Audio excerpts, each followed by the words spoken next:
Okay, students, we're ready to jump into Unit 3. Let's show you how Desmos can help you with that, some shortcuts. You're going to be getting into something called function notation. It includes a lot of words, maybe some new vocabulary, but it's actually very, very easy.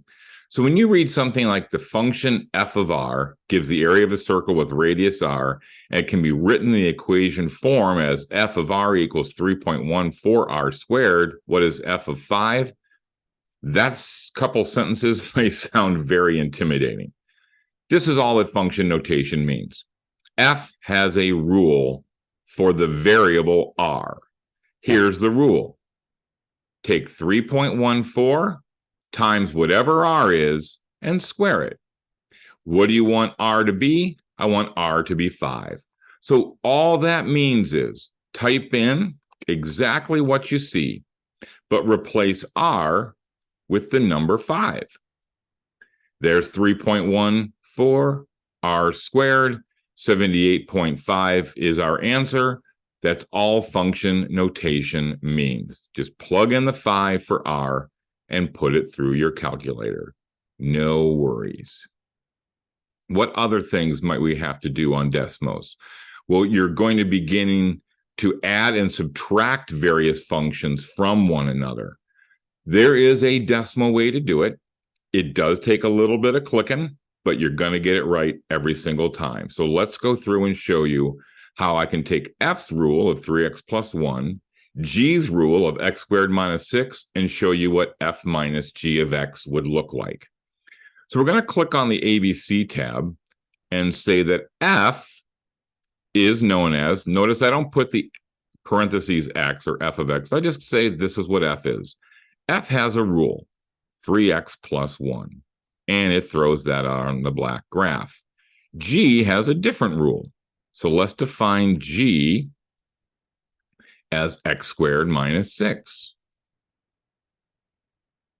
Now, what Apex is asking us to do is identify what is the function f minus g, and that's recorded in blue. Now, that all being said, do not X these out, just hide them, because this is the thing we're looking for.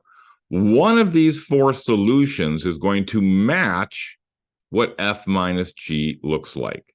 So now let's just go through the process and see which one it is.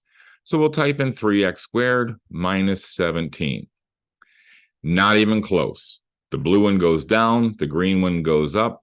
They're definitely not the same. So let's get rid of that, and let's try the second choice. Negative x squared plus 3x minus 5. Oops. I ended up on the wrong tab there. Negative x squared plus 3x minus 5. And notice I'm getting a parabola that's turning down. It's not matching blue. B is not the answer. However, here's what I'm going to do to make things easier for myself. I notice that B and D are almost identical, except the minus 5 changes to a plus 7. So I'm just going to go ahead and skip to D.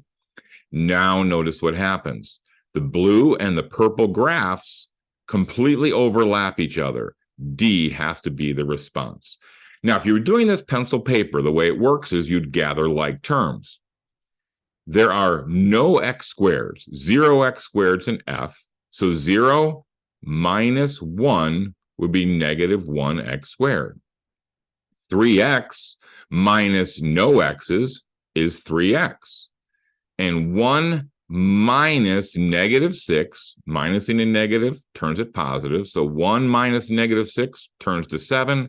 So you can do this pencil paper. It's not horrible, but it's really nice to be able to check this into Desmos. So hopefully that'll help you get through Unit 3, and we'll see you for Unit 4.